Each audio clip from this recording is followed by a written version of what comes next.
I wanted to remember to thank you. That's the first thing to say. And what I wanted to do today is introduce you to the book and more or less explain how it came to be. And as I told Prudence, I'll try to be brief because I tend to run off at the mouth. So essentially, the book began quite by accident, and ironically, I'd just been commissioned to do this book in late 1992, and so the editor of this book advised me to identify hand colorists, people who did hand-colored photography around the country, to include them in the book, because it was intended to be a summary of hand coloring. So one of the people that I spoke to, that was identified for me by a gallery owner in New Orleans, when I was interviewing her, she indicated that she had been commissioned by the State Bar in Louisiana to photograph hand color the Louisiana courthouses by the State Bar. So naturally, not one to be original, I thought, that sounds like a damn good idea. And my then wife and son and I were traveling back from New Orleans. We'd been there for the holidays a few days later, and NPR came on the radio. We were listening to the news, and it indicated that a courthouse in Hillsborough, one of the best old courthouses in Texas, had just burned down. So that more or less foreshadowed what I was doing. But ironically, just prior to that, the loss of that courthouse, this used to be the fate of most of the courthouses, around the state, around the country, whatever. And this one is located outside of Frio, Texas, on a private ranch. But I finally found the place years later and photographed it. But it was just such a sad thing to see history just, go to, just literally disappear or fall apart. And so when the courthouse in Hillsborough burned, and I learned this years later, actually I learned it when I was doing the book, that was the catalyst for the state more or less wanting to see if there was an alternative way of, how would you say, preserving the courthouses, not letting them just fall to ruin. And it took a 5-year period between 1993, when the courthouse burned, and this was the courthouse 5 years later. It had been completely rebuilt, and there was no program that was in the works at that time to provide a path to restoration. So individuals, one of the people who was very instrumental in the preservation of the Hillsborough Courthouse was Willie Nelson. He performed 2 concerts in which the funds were given to the individuals in charge of the preservation program. But more importantly, they recognized that it was almost impossible for a small community to do it on its own. So they began to, talk among themselves, interested individuals on the state level and on the local level, to see how they could come up with a program to restore courthouses. And in 1998, and this is, again, it was just something that was quite remarkable. I'm getting ahead of myself, but I'm looking for I told myself I should have a little bit more organization than this, but no, you know what you're doing. Anyway, in 1998, I had the opportunity to have a journal. I got the front and back covers of a journal. Now, the reason I say 1998, that was the year that the people who were interested in establishing a program for the courthouses, they felt that one of their allies would be the National Historic Trust, and so they had lobbied them. And in 1998, the Historic Trust named Texas Courthouses one of the most endangered properties in the United States. And the individual who basically was my go-to person later on, he became the head of a program to restore the courthouses within the state government in historic Texas Historic Program. His name is Stan Graves, and when I was doing this book, I contacted him, and he had heard that I'd wanted to do the book before, so when I asked him if he would write an article for the book, he said, well, let's wait until you're further along. In other words, don't waste my time until you have the book really underway. And the way it evolved, I'd taken that idea from that young lady in 1993 and started photographing courthouse by courthouse, the courthouses around San Antonio. And then on one road trip, I photographed 6 more. So there were 12 photographs I had that were hand-colored.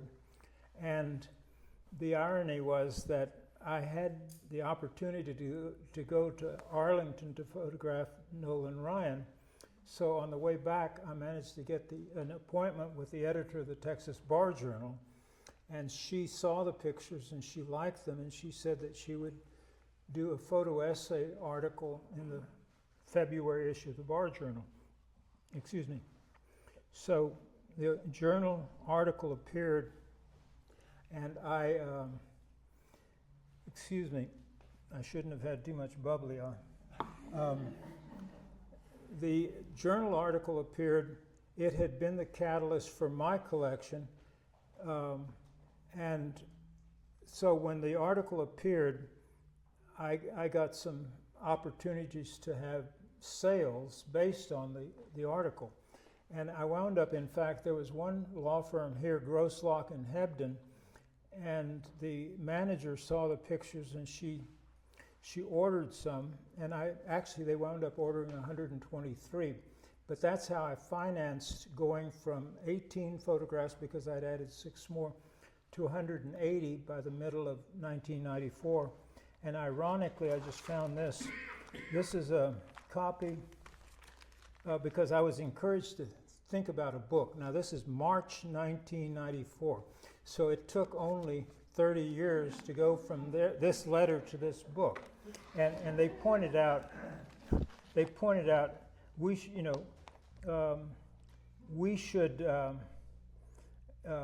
would find that it would be of interest, but it would be very expensive, and I can second that. But they wanted about $100,000, and they would publish a book, and then I would wind up getting about 2 to 3% of the gross for my efforts. So I'd already gone through that with the book that I just showed you on the hand coloring. So I felt that I wanted to try it privately, and that only took 30 years. But in any case, as it goes, I was mentioning the article here because this was a 1998 journal article in it was Texas Historical Quarterly, and the individual that I mentioned that had said that I should wait until I was farther along on my book, I found an article by him in that 1998 magazine that was exactly what I wanted him to write. So instead of having to have him reinvent the program or the writing article, I just copied it. He gave me permission to use it in the book, and it was wonderful because it was a point where the program had just been taken on by George Bush as part of the his second term in office, his platform. That was 1998. By 1999, it was in law, and they began to have a path for restoration. So I was eager to get this book done this year because this was the 25th anniversary of the program. And this is one of the courthouses, for example. This had caught fire. This was the way it looked in 1994 when I photographed it. In 2000, it was basically burned to the ground. And because of the program, this was it in about 2007, I believe, 2014, pardon. But in any case, it went through that process of being destroyed, and then the small community of Newton, Texas, being able to have a way of funding it beyond just the local community. I'm going to go ahead and more or less show you a few photographs.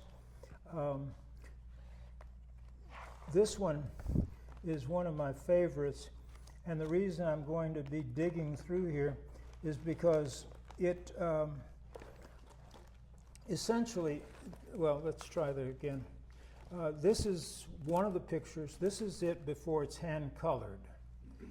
But I hand-colored this one in 1994. It had not yet been restored. It had, they had reconfigured the courthouse for purposes of, practicality.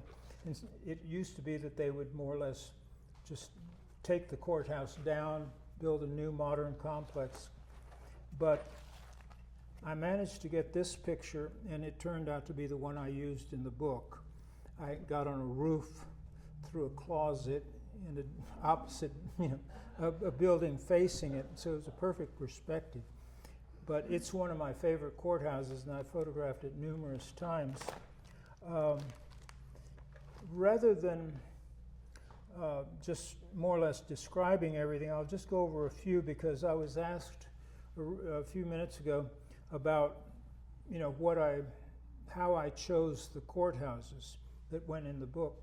Well, there were the ones that had to be in the courthouse book because they were the restored courthouses, and then it wasn't large enough for my satisfaction, so I started finding courthouses that I liked, that I was able to either go back and get them from my previous files, or that I went out on 6 road trips totaling about, I believe it was 13,000 miles last year, and I acquired most of the photographs that appear in this book. The thing that made it quite incredible, and I'm just going to show you one thing here because it's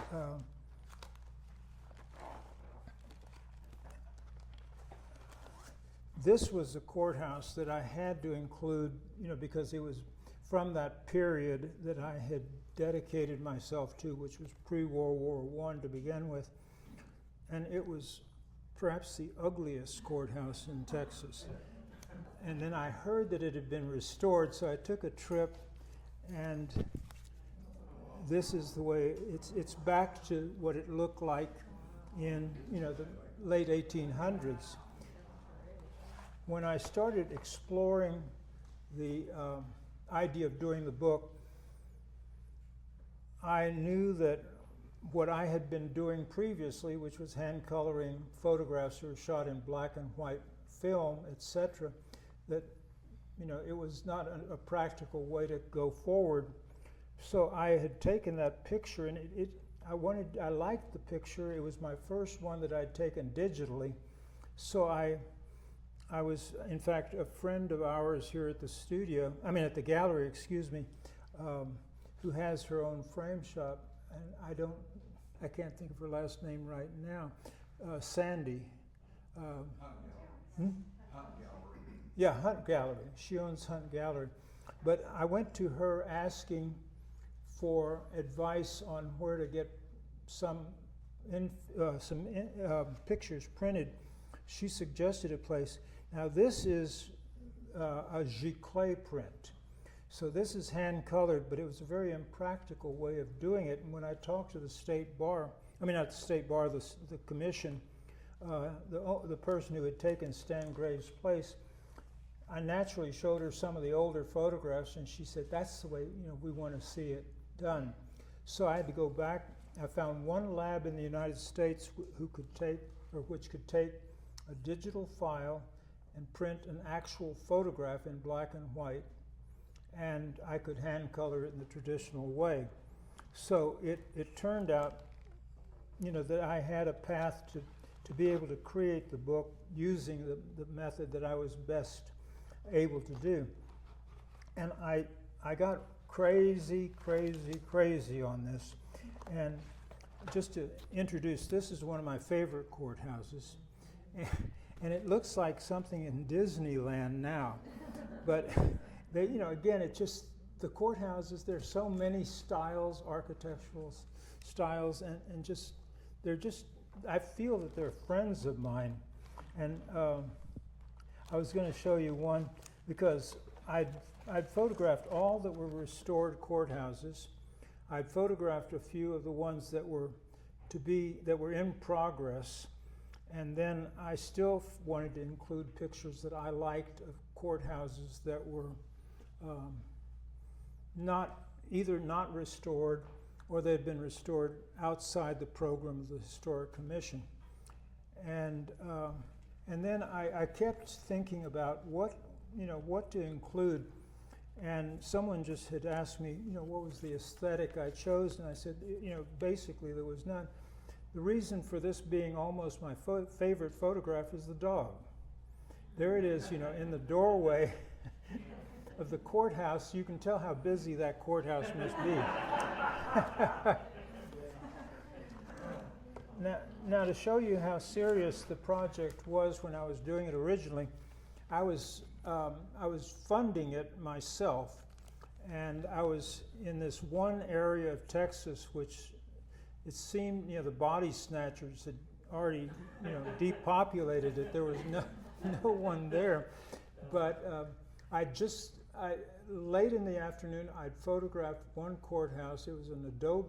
It looked like adobe. It was sandstone, but it was a ghost town, and the reason I included it in my book is because I looked over and there was an old jail that was off to the side about 200 yards, and there was a burned out hulk of a Lincoln Town Car, a rather modern one. And I thought this might have been a drug deal gone bad. But I didn't want to walk over there, but I did just to sneak my head in the door, but I didn't go in farther. But in any case, I'm driving from there. I'm going to go to Guthrie, Texas, and spend the night there. Come on in. Anyway, I got to Guthrie. I'm driving along. It's well after dark, and I see the sign, and it's just a little marker on the side of the road, and it says Guthrie. So I keep driving. There's one little convenience store, and then I notice on the other side of the road, about a minute later, the same sign for Guthrie, except in reverse. So I realize that there is no motel there to sleep. There are no restaurants there. There is one convenience store. So I had to photograph this by headlight. Now, the humor about this is there I am in complete darkness with a tripod, just standing, and there are these two young girls that are just leaving the courthouse. I mean, not the courthouse, excuse me, the convenience store, and they look over and they see Freddie, the slasher. I'm sure that's who they thought I was, and they started running into the darkness. So, so it was things like that that I remember best about what I was doing.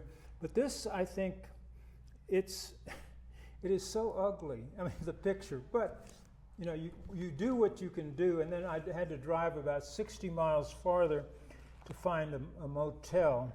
in this one small community. But another of my favorite courthouses is this one. Now, it is god-awful ugly, but it has the tallest windmill in the United States. So that is, you know, again, why Jim chooses what he chooses. He has no... So I wanted to, you know, rather than just yapping on and, you know, in a completely disorganized manner, I thought it would be better to just answer some questions if you had any that you might want to ask about what I'm doing. Yes? You talk about hand-colored, traditional hand coloring. Can Right. you explain the process? Or? Well, essentially, thank you, Greg. I'm glad I coached you on that question. So that I could Anytime, Greg, by the way, if you don't know him, he's a wonderful artist and has his work very often at the Copini, which is having an event coming up soon. But It's happening this weekend. oh, it's this weekend coming. No, now. It's happening now. Thank you. You can tell that I'm really on top of things. Okay, I start off with a black and white photograph. This photograph, as you can see, is also of that same courthouse that was one of my favorites. But I chose, because I just didn't particularly like the composition once I saw it. But the photograph begins this way. It's a black and white photograph. It is on matte paper. It's fiber-based. And you just apply the oils. And, you know, this book, as I pointed out earlier, this was commissioned to more or less show examples and then describe the process, the materials that existed in 1993 that no longer exist. But the process, I developed a number of different variations, and it was so much fun. This is one that people couldn't figure out why, but the Bolshoi was coming to San Antonio, and a friend of mine wanted something to give them as a gift. So she cooperated with me. We did this at the Wyo Ranch. I thought it'd be fun to leave part of it black and white and then transition to the color. And so you can see how it evolves. It's a matter of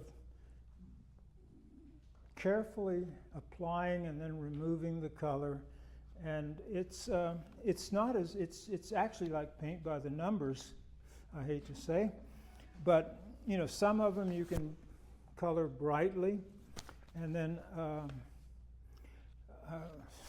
some of them you can go, well, in fact, this is one that illustrates it quite well, and the reason I'm mentioning this particular photograph is that it became a landmark in my own career, and naturally I saw it, and that's why I stopped and decided to do this, and now I can't find the darn thing. See, here's the process. You can see you tape it, you then start adding color. You just go through it and remove color, increase the color where you wish, and then you wind up with the hand-colored picture. I want to find this because this here, okay, see, this photograph I took in black and white, then I tinted it, and here you can see the way it could be colored. You're not under any obligation, so to speak, unless it's a portrait or something that you've been commissioned to, that it should be exactly, you know, what the person expects. But this should have been the picture that I would have chosen, because it's muted, but I liked the colors. It's quite old-fashioned. But for some reason, I didn't do this one, I did this one. And when I was looking for some way to to get some backing or whatever, because I felt that I'd learned a lot of hand coloring and it was going to disappear if something happened to me. God help me. And so the company that whose products I was using, I went to New York. I showed them the portfolio to their ad agency. She chose to pick a couple of pictures, and she got nowhere. The company that wanted that produced the paper didn't want to do anything. So the representative was here in San Antonio, and when I showed her that brightly colored photograph, she said, "Let me take it to that woman that decided not to do the book." She showed her that. It was her idea, but it was a photograph that was very brightly non-realistic, and it made for a nice ad campaign. So that's how I wound up getting recognized in the field of hand coloring. Any other questions? Yes, please, Irina. The same thing. What tool do you use to apply? Is that a mic? Yes, yeah. Oh, that's the microphone. What Thank you. tool do you use to apply the color onto the photo? Do you use a brush? Do you use something else? I have used brushes. I've used Q-tips. Those are my two preferred methods. The Q-tip was the only thing I used until I finally started realizing that the brush was more accurate. So you said they no longer make is it the light oils that they used to use traditionally? And now what do you use instead of that to Well, when I was doing this book, and I found that lab that would produce the papers, then I started using basically artist colors, for the like material. heavy oils, Heavy regular- oils, yes. But I would reduce them so that they would be transparent rather than heavily applied oils on top of the photograph. And how did you make them transparent, with oil or Well, turp the oil, or something like that? if you reduce it by just applying a little amount and removing too much, Okay. the photograph will show through. Okay. Were you using Marshalls? I was using Marshalls. They sponsored the first ad that was highlighting my work. And they're transparent. They said transparent, but yeah. Pretty much already they're transparent. So they became a sponsor of mine for about 10 or 15 years. Years Yes. ago, I used colored pencils, Mm-hmm. and even pastel. Mm-hmm. You get a different surface for that. Well, the pencils for hand coloring are very well, can be used very well and very accurately. And in fact, when I was doing this book, I was more or less testing different methods of applying the colors.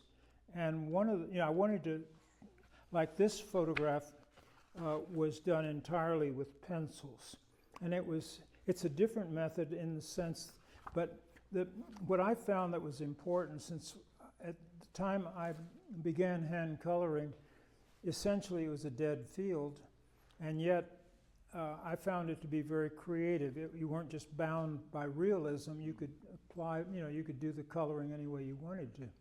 And so I started testing different mediums, and one of them was pencils, one of them was airbrushing. But I found, and even watercolors. But watercolors, I have a tremendous amount of admiration for anyone who watercolors, because there was absolutely no way I could get that damn color. It would soak in, and oils were very forgiving. That was the term I used then and now. Any other questions? Yes. During the essentially a survey of the courthouses, did you decide which ones to select? Did somebody advise us of which ones to go, or was there a methodology in that sense? Well, the one thing that I felt was necessary was to include all the ones that were restored. No. Okay. And then basically they had also asked me to do the ones that had been funded and were in process of being restored. But one of those I'd never photographed, and then when I went to photograph it one evening, it was all barricaded and it was under construction, so there was no way to do it.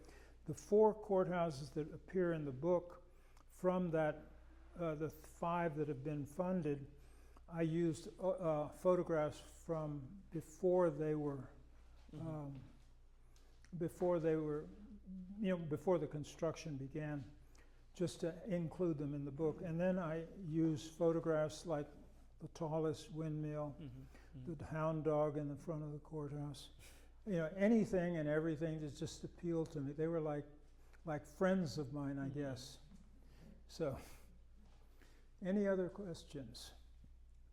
Well, oh yes. How many are in the book? How many courthouses? How many are in the book? courthouses are in the book? 127. And the reason for that is that there are 254 courthouses, and so I just arbitrarily stopped. That was my next question. How many? Yeah. Another question. Yes. You didn't talk about the writing.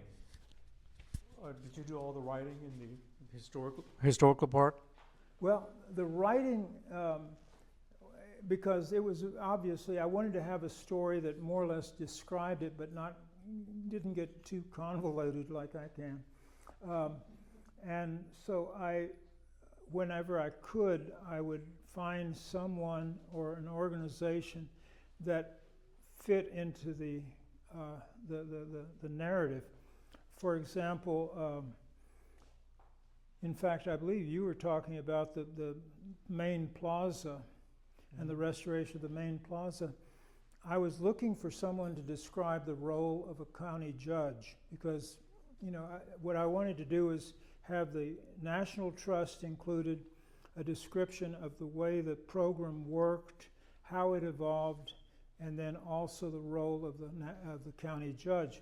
So I contacted Nelson Wolf, and he said, well, let's meet at Starbucks at 8, and I said, God.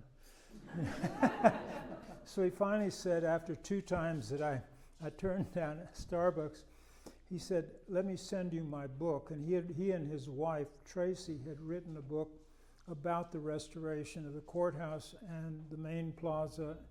And so I summarized it, sent him what I'd written, and he approved it. He said it was very flattering to him and his wife, and I couldn't have said enough because what they did for restoration here in San Antonio and with the missions, etc., remarkable. So, he became the county judge. And then there were others, I would look through, for example, this one is one, it's a very moving story. That is Old Rip. And if you haven't heard of Old Rip, it's a little horned toad that lies in state in a courthouse in Eastland County, Texas. Eastland, Texas also. It lies in the middle arch of the current courthouse. The courthouse before the new one was built in 1928 was built in 1898, and they were going to put a time capsule, and someone, allegedly the son of the county judge, but then there are some other stories, found a horned toad, and they put it in the time capsule. So then when they raised the courthouse, they wanted to open the time capsule. There were apparently more than 100 people gathered. They pulled out, several artifacts. Then they pulled out the horned toad, and it was living. It came. It was like it had been slumbering for 30 years. Now, that is Old Rip. He died in I believe the following winter when a norther came through, and they didn't have heating in the room where he was. But it was, as I said, it was a very sad story. But had we had TikTok then, this horned toad would be world famous, I believe. He actually visited the President of the United States in the Oval Office. That is true. Calvin Coolidge, and I don't think they had much of a conversation because Calvin was known as Silent Cal, and the horned toad probably was wondering what the hell was going on. But in any case, it's one of Texas legends, and that's what makes the state, that's what it was fun just, picking and choosing and finding things to write about and to include in the book. Yes? I thought that was a shaving brush. That's why I looked over, had no clue. So 2 questions, I'll try to be succinct. Your production is a triumph, obviously. So I'm curious, would you be interested in going forth with it in a new medium, such as PBS, having a series on this, or a special on it? Has anyone brought that up to you? People have brought it up to me, and I had, in fact, I did make a video on how to hand color, but that was when the products were still available. And I'm not an historian, but I love history. And, it's like, for whatever reason, and I have, I don't have a background in law, and thank God I have not been in the courthouses as a requested visitor. But I'm open to things. It would have to be formatted, and something like that. And then possibly slightly difficult question in that you've already somewhat addressed this, historian, but maybe not in all ways. There's so much history to know about anything that we're interested in. Our great courthouses here in Texas have incredible histories, each one of them. Yeah. Some of which can be very challenging regarding some events that have occurred there.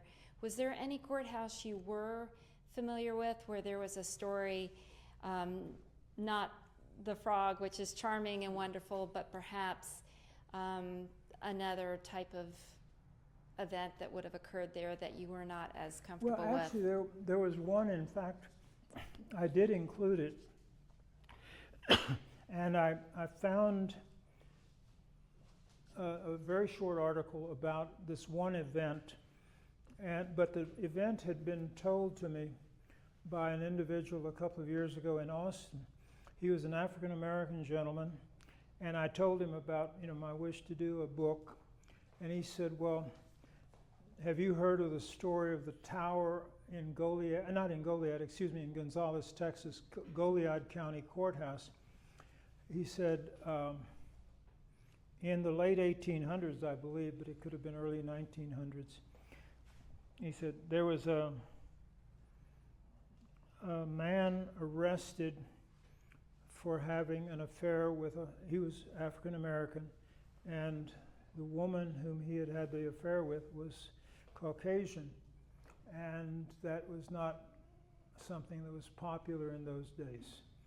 In fact, it was quite the opposite, and they arrested him, and he was scheduled to be executed, hung, and he proclaimed his innocence, and he told when they scheduled the execution and followed through with it, as he was going to the gallows, he said, when I am hung, that clock will no longer strike another. It will stop when the execution takes place. And according to the story, it did. So, it was quite, it was like sometimes the way they tested the witches in Salem, that if they drowned, they were not witches. I'm sorry, it was not but our history, obviously, we've gone through many phases of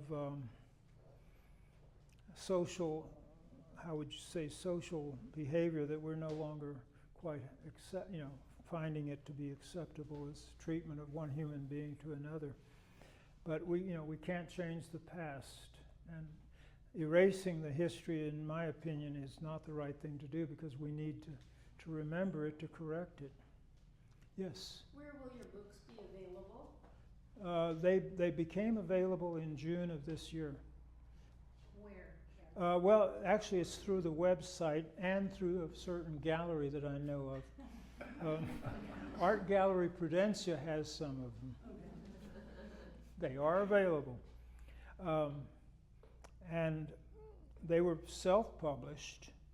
And the reason I wanted to do it this way was because, number one, I didn't know how much time it would take to do another, to have it approved by a committee. And I wanted to do it in a way that it would be somewhat entertaining, somewhat informative, and also show the courthouses as essentially the beauty of the courthouses. They're not all the same. They vary along with the architecture of the period. I have a quick question. Yes. You mentioned, you showed a picture of the courthouse and you said that it had the tallest windmill in the U.S. Yes. Next to it.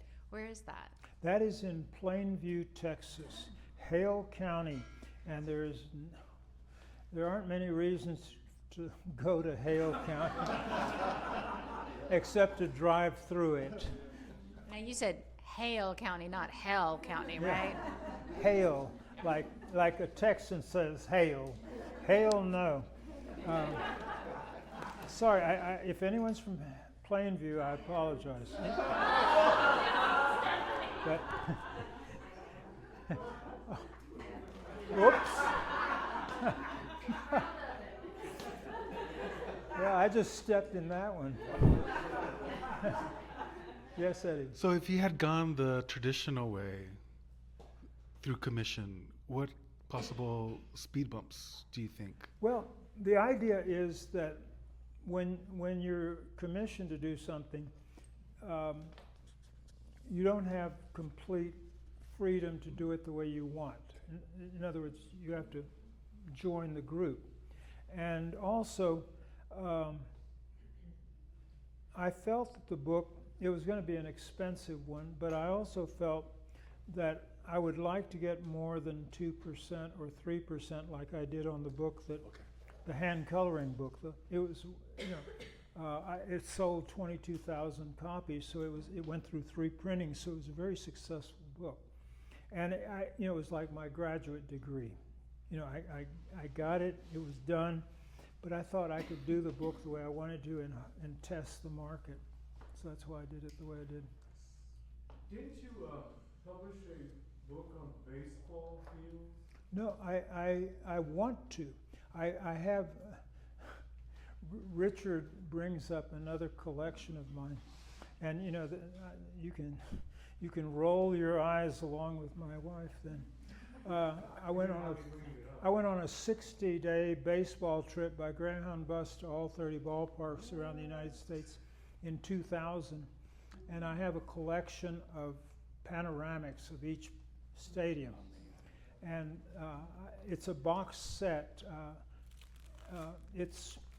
I would like to do a book, and now the fact that 13 of those baseball stadiums have been changed. I was actually thinking about doing it in 2020, but something happened in I can't remember. But it seemed to have had an effect on us, bad one. And so now I'm thinking, well, there's next year, that's the 25th anniversary of the collection. So I'm gone for about 2 or 3 months, you know where I've gone. I love baseball. And those are black and white, those panoramics. You showed them to me. You showed some of them to me. Yeah.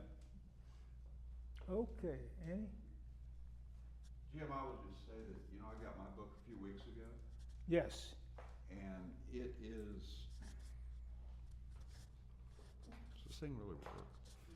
It is of the highest quality, and as I've told you, it's what I describe as heirloom quality. It's really a fine you. work. Thank you.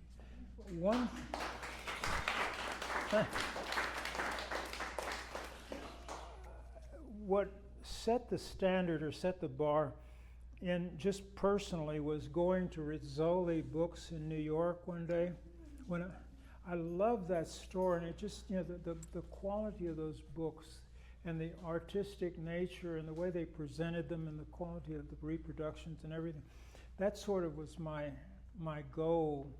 And I felt that, I would have one chance, and I wanted to do it the right way. Thank you.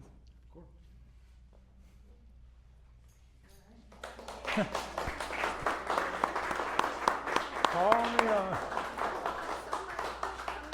Today, and thank you very much, Jim. And I adhere to what Greg Drew just said. It is an amazing book. And we all have a special place for Texas in our hearts. And it's just amazing. And I so thank you that you have created it, and you're the author of the stories. And Sarah McKeithen also Yes, was Sarah. the one that edited the book. And scanned the photograph. Sarah.